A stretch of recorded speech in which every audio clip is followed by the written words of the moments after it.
Terence Crawford is reportedly sparring with former champion Andre Ward as part of his preparation for the upcoming fight against Canelo Alvarez. The partnership has drawn attention because Ward's technical skills and ring intelligence make him an ideal sparring partner. Working with someone of Ward's caliber could help sharpen Crawford's strategy, timing, and adaptability. Fans believe this move highlights how seriously Crawford has taken the fight, showing his commitment to being fully prepared for Canelo's power and experience. Leaked footage of Terence "Bud" Crawford sparring the legend, Olympic gold medalist, two-division champion, and Hall of Famer Andre "SOG" Ward.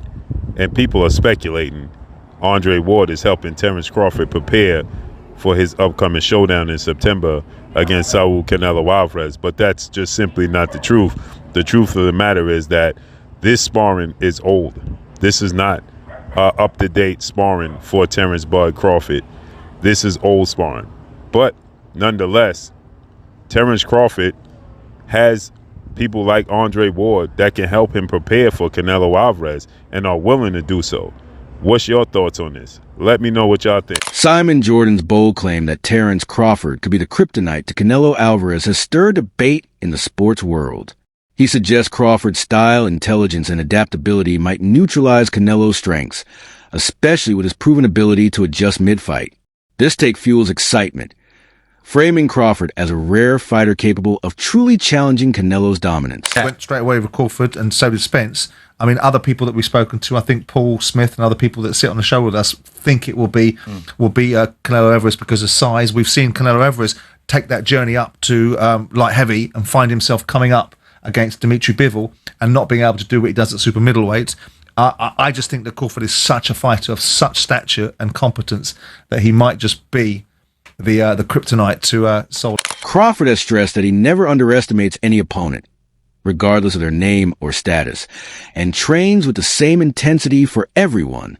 Ahead of his clash with Canelo, he has made it clear that nothing will change in his approach. This mindset shows his refusal to be swayed by hype or intimidation, instead treating every fight as the most important of his career. By staying sharp, disciplined, and focused, Crawford ensures his preparation for Canelo reflects the same detail, conditioning, and tactical planning that defined him as one of the most technically gifted fighters of his era. You know, when you look at Spence, that was my biggest challenge. When you look at Postal, that was my biggest challenge. When you look at Majmov, that was one of my big challenges because I was moving up in weight and, you know, given the circumstances that, you know, his background, amateur background and things like that, Gamboa was my biggest challenge. They all big challenges in their own right. Have you put on a lot of weight or muscle? Like, how is it in that department? Because I know a lot of people have said, like, hey, you're fighting a big guy, 168, who's used to fighting guys that are bigger than him. It might be smart to put on a little bit more, like, mass. It comes natural with working out. Yeah. You know, like I said before, the only thing about this camp different than any other camp is I don't got to cut muscle. I don't got to, you know, watch what I do in strength condition. I can, you know, go fully all out, you know, and just do what I need to do to get stronger. To you, how much is the skull fight performance kind of like a thing you're keeping an eye on?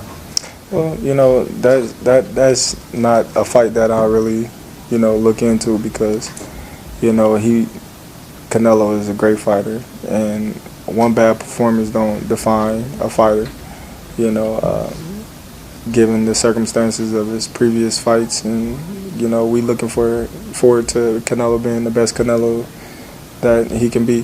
Skull might not have made him get to that point where he felt any danger or any significance where he had to go to that deeper level in training or take the fight as serious as he's taking this fight. So, you know, I don't know what was up with that fight. Yeah, some said that, and let me know just your perspective on this. Some have said that you have to fight like Skull in order to win the fight. Like, do you feel that you have to fight that way to beat Canelo, or you're like, nah, like I could beat him in the mid-distance? Just fight my fight, you know what I mean? A lot of people, they have their opinions, have, what's going to happen. Fans and commentators worry about boxing politics when a superstar like Canelo is involved, with some fearing biased judging. Many believe that the fight is scored fairly. Crawford has the tools to win.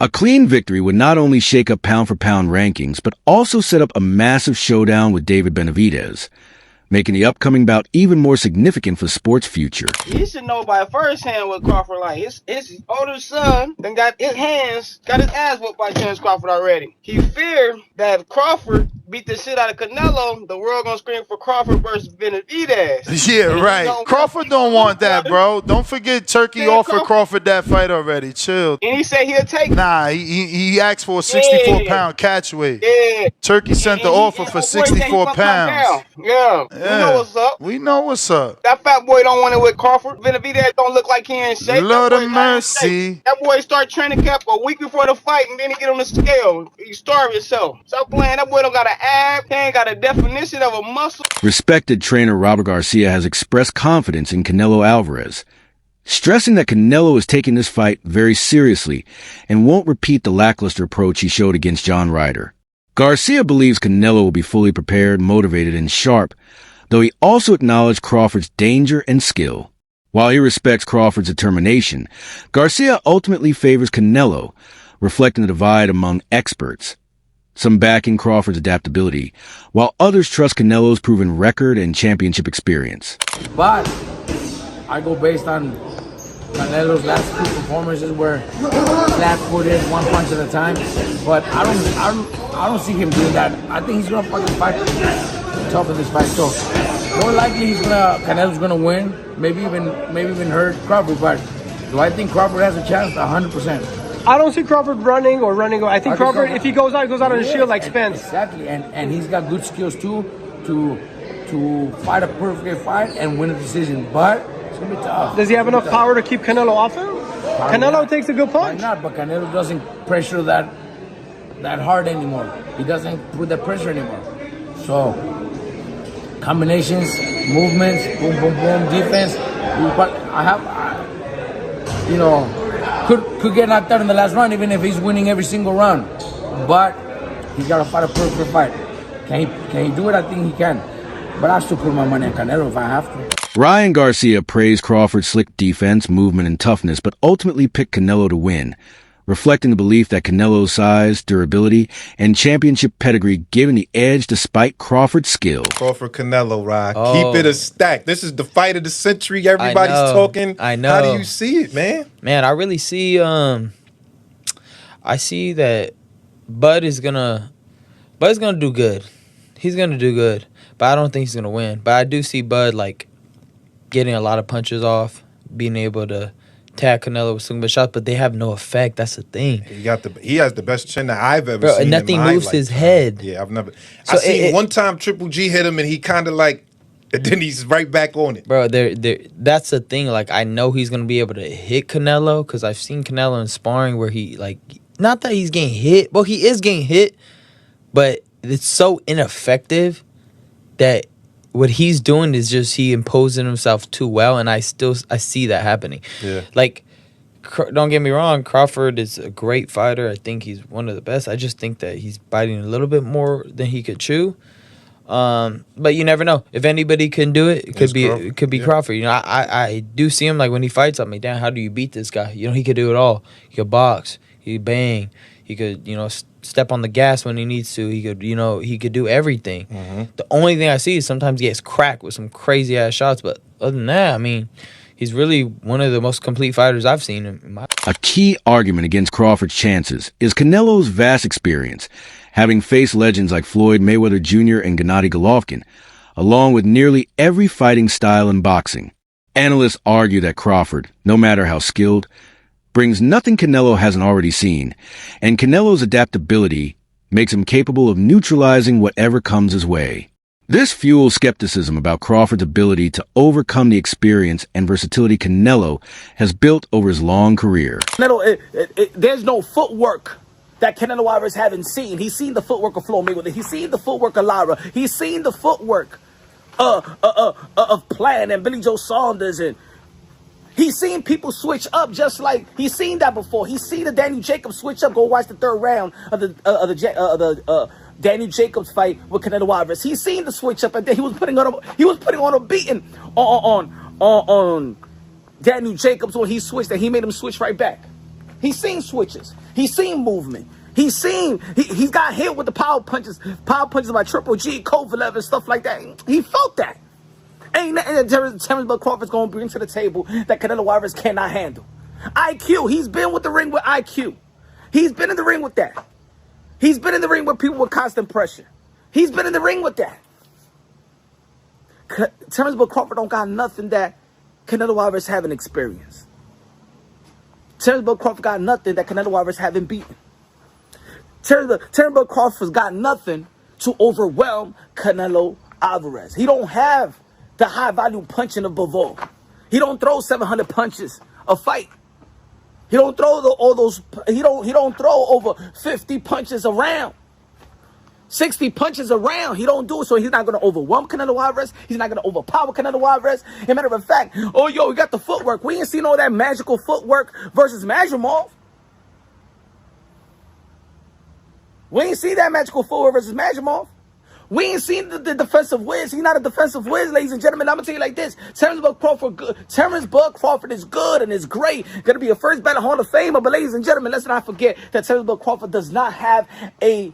Another talking point has been Canelo sparring with Jaron Boots Ennis, a move that shows his commitment to leaving no stone unturned in preparation. The elite level sessions are sharpening his reflexes and timing, though analysts point out that Ennis and Crawford fight very differently. Boots relies on athleticism and explosive attacks, while Crawford is more patient, calculated, and strategic. It does look like he respects Terence Crawford to the point where he is willing to go out and get, regardless if they're big name or not, some of the best guys that he can bring in to his camp. And also, there's the mind games aspect of it. It's pretty well known now in the boxing world that Boots Ennis and Bud Crawford was the fight a lot of people wanted, and Bud chose to go to 168 and fight Canelo versus fighting Boots coming up to 154, and there was that interaction between the two of them all the way back, I think, in Los Angeles. Before Bud Crawford was going to fight Madrimov, it was this right here. Thought she wasn't going to watch it. There it was. It was just Bud saying I thought she wasn't going to watch it, talking about he wasn't going to watch the Madrimov and Bud fight. But that's been the long rumored fight, and some people, not me, I would never say this, but some people have said that Bud avoided Jaron Boots Ennis to go and fight Canelo at 68. So could it be a potential mind game play from Canelo to say, you know what?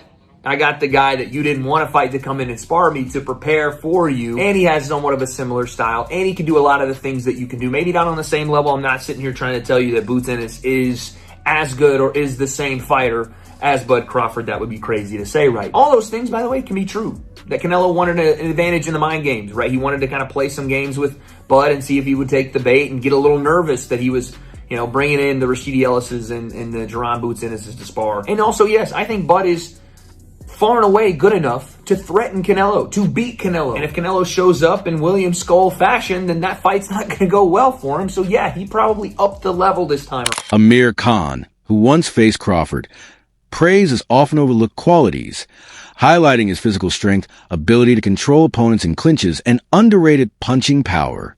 Having experienced it firsthand, Khan's respect underscores that Crawford is not only a technical genius, but also a physically imposing fighter capable of troubling even elite opponents. For Canelo, I guess you could say. Exactly, Golovkin, But other than that, I don't class the Mayweather fight a hard fight, because Mayweather just a runner, wasn't he? Yeah. But, I guess Bivol had the size. Bivol had the size advantage, but this one, I think Canelo has the size advantage. But then again, I've always said Crawford puts on the weight well. If you look at size of him, you see his picture when he was like 185. He looked huge, bro. He looked jacked up and he looked strong at the weight as well. I remember when I used to spar with him, and I think, wow, he's heavy and he's heavy-handed as well. People don't give as well, people don't give him the credit for his power. Crawford bangs hard, man. I mean, and also has that muscle strength. I saw him in the gym when I was training with them, wrestling heavyweights and taking them down. Wrestling. So I don't know if you know this, but Crawford is, I think he was like one of the top national wrestlers. He was a good I think he wrestled when he was younger, and he was very. You always see him wrestling people at events. He's strong, isn't he? So he's one guy you don't want to fight, because if you ever stand off with him, he's gonna try knocking you out, and if he takes you down, you're fucked as well. So I mean, but look, I mean, it's a great fight that we're gonna see because we've not really seen a fight where it's like it is a proper 50-50 fight. Why people are saying it's a 50-50 fight? Because Canelo has all the advantages, and Crawford has never been beaten. So that's why. And Crawford looks unbeatable. So it's gonna be a good fight. One, I think you must be the only guy, as you say, that's boxed both of the fighters. But when you sort of take into account both of Canelo and Crawford's advantages, who do you think has an upper hand, with it being Crawford in the movement or Canelo with the power, would you say? Like, what would you say is a I think stronger Crawford, upper in hand? my opinion, has more attributes, like more advantages in this fight because being the guy that's not taking much punishment and not many hard fights. Some analysts see this fight as a golden opportunity for Crawford rather than just a high-risk challenge, arguing that his experience at the elite level has prepared him for this moment. For Crawford, it's a chance to prove his welterweight dominance can carry into a higher division against one of boxing's biggest stars. Still, doubts remain. Critics point to his age, 36, and smaller frame compared to Canelo, suggesting size and strength could ultimately tip the balance.